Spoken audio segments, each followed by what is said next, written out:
C'est ça qui a un peu détérioré la lecture.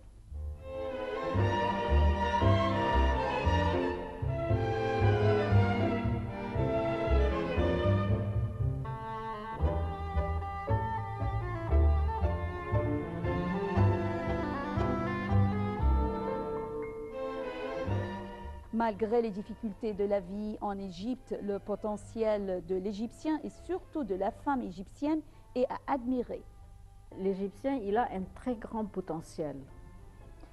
Par exemple, de travailler dur, d'accepter des situations difficiles, etc. Mais je crois que la vie est difficile en Égypte, à tous les niveaux. Au niveau de la circulation, c'est difficile de circuler en Égypte parce que les bus, les métros et tout ça, c'est vraiment un problème d'être dans un bus parce que les bus sont tout le temps remplis et le Caire est très grand. Donc, ça n'aide pas beaucoup d'avoir des activités. Et la femme égyptienne, je crois qu'elle est comme un héros, c'est-à-dire qu'elle fait tout. Elle s'occupe de sa maison, de faire le ménage, de faire la cuisine, de faire les devoirs avec les enfants, de prendre les enfants au club pour faire du sport et d'être aussi une épouse. Donc c'est vraiment, elle a besoin d'une médaille alors à ce moment-là. Et le mari, il est un peu à l'écart parce que c'est toujours dans la culture que tout ce qui concerne la maison, le ménage et tout ça, c'est une affaire de femme, c'est pas une affaire d'homme. Ce qui fait que l'homme a beaucoup plus de temps que la femme. Alors moi je lève le chapeau pour la femme égyptienne et même la femme, la paysanne, peut-être qu'elle ne fait pas les devoirs de ses enfants, mais elle va au champ, elle travaille avec son mari, elle s'occupe des bêtes, elle leur donne à manger, et elle fait le pain, elle fait le ménage. Bon, le ménage il est un peu limité, mais elle fait le ménage, elle s'occupe des enfants. Et le mari, c'est toujours lui qui a, qui a plus de repos, parce qu'il ne fait que le travail des champs. Le défi pour la femme égyptienne, je crois qu'il faut d'abord qu'elle sache qu'elle est un individu à part égale avec l'homme. Parce que ça, c'est dans ses gènes depuis la nuit des temps que l'homme, c'est le numéro un. Alors il faut, ça va prendre des générations, même s'il y a des lois maintenant qu'on est en train de mettre dans la Constitution, elle est l'égale de l'homme pour ses droits et tout ça, mais la femme elle-même ne demande pas ses droits. Elle accepte sa situation. La femme égyptienne n'est pas révolutionnaire. Et c'est ça qui va peut-être freiner son évolution. La femme européenne, elle sait prendre ses droits. Elle sait imposer ce qu'elle veut. Elle ne se sent pas moindre que l'homme, étant donné qu'elle fait le même travail. Et bon, les lois aussi l'aident à ça. Et il n'est pas question qu'une femme accepte d'être battue par un homme, alors que dans la classe populaire ou dans la classe paysanne, c'est un fait accepté par la femme. Et c'est dommage. Bon, la femme dans la révolution égyptienne, c'est surtout c'est un courant qui l'a poussée à descendre dans la rue. Et ce sont des jeunes plutôt. C'est-à-dire, oui, il y a des dames d'un certain âge, mais c'était surtout des jeunes.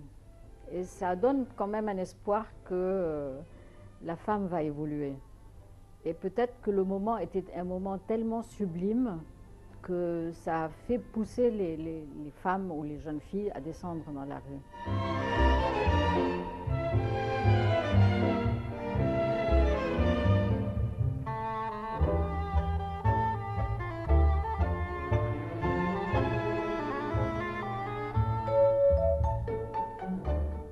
أريد حلا ou Je cherche une solution est un film qui représente le problème de divorce de la femme dans la société égyptienne, comme le précise Mariam El Khouli.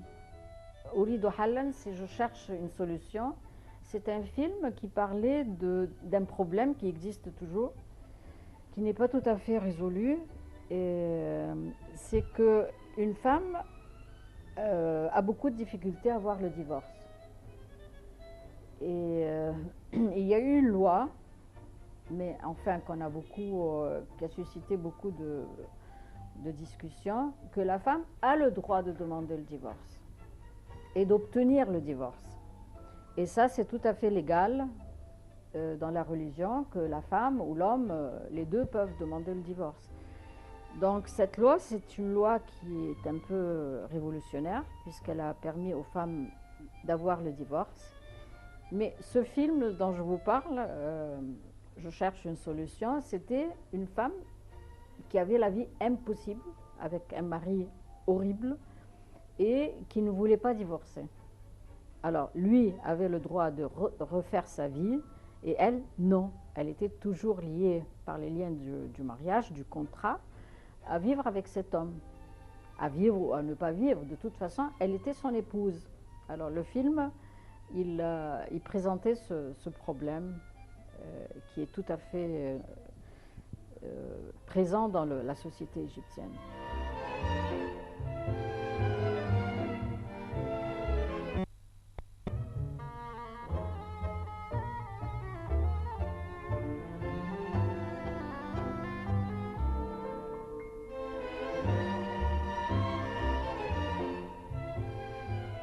La nostalgie du passé, des relations familiales d'autrefois, manque farouchement à Mariam. Ce qui a changé en Égypte, je pense que c'est plutôt le caractère des Égyptiens. Dans ce sens que les relations familiales ont beaucoup diminué. Par exemple, il y a 3 grandes fêtes en Égypte. La fête, l'Aïd, le petit Bayram, le grand Bayram, Cham el Nessim. Quand j'étais enfant, pendant ces fêtes, il y avait toujours des visites familiales. Ou bien on allait chez les cousins, ou les cousins venaient chez nous. Et c'était un moment très agréable, puisqu'on rencontrait la famille. Maintenant, pour chaque fête, il n'y a personne au Caire. Tous les gens vont vers la mer, ils vont à Alexandrie, ils vont à Sharm el-Sheikh, ils vont à Hurghada, ou ceux qui ont des parents à la campagne, dans les provinces, ils vont dans leur famille. Ce qui fait que ce système a beaucoup, il n'existe plus. Des visites familiales, vraiment, ça n'existe plus. Et à tout moment, on pouvait recevoir quelqu'un chez soi. Maintenant, la vie est devenue tellement trépidante que les gens n'ont pas le temps. Beaucoup de pères de famille doivent faire deux boulots en même temps pour pouvoir faire face aux dépenses de la vie. Et ce qui fait que les gens ont très peu de temps. Et je crois que aussi les gens sont devenus... Aussi, il y a le problème, comme je vous ai dit, de la circulation. C'est très difficile. C'est toujours des embouteillages. Alors, si des gens habitent à l'autre bout de la ville, comme vous savez, le Caire est très grand, mettre 2 heures pour arriver et visiter quelqu'un, c'est devenu quelque chose d'impensable. Alors, vu la situation du pays, où les rues n'ont pas augmenté au Caire, où il y a 3 lignes de métro uniquement, ce qui fait que le déplacement est difficile. Il prend beaucoup de temps. Et vraiment, c'est vraiment pas du tout agréable d'être dans une voiture pendant 1h30, un trajet qui en principe doit prendre une demi-heure. Donc il y a ça, il y a le fait que les gens profitent qu'il y a des congés et ils vont vers la mer, ou les gens sont tellement accaparés par leur travail, ils font 2 boulots et tout ça pour pouvoir mieux gagner la vie.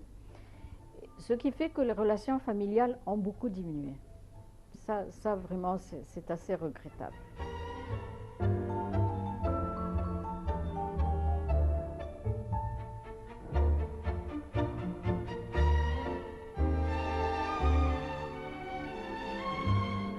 En venant chez moi, vous avez vu un arbre, un tronc d'arbre énorme qui a été coupé.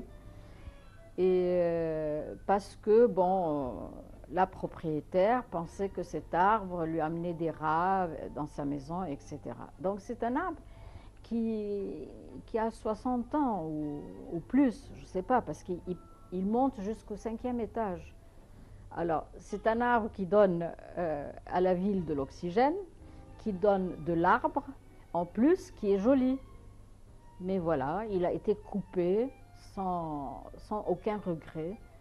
Et ça c'est regrettable qu'on n'apprécie pas, qu'on ne donne pas la vraie valeur à la verdure, aux arbres.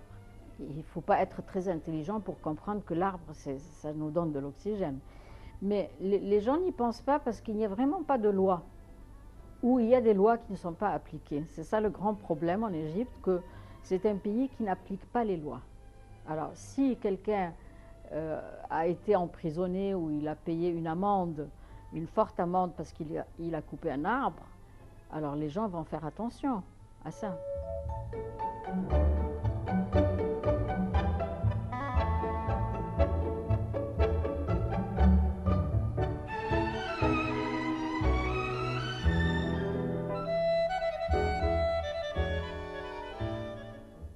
Question difficile, parce que quand je suis en France, j'ai la nostalgie de l'Égypte,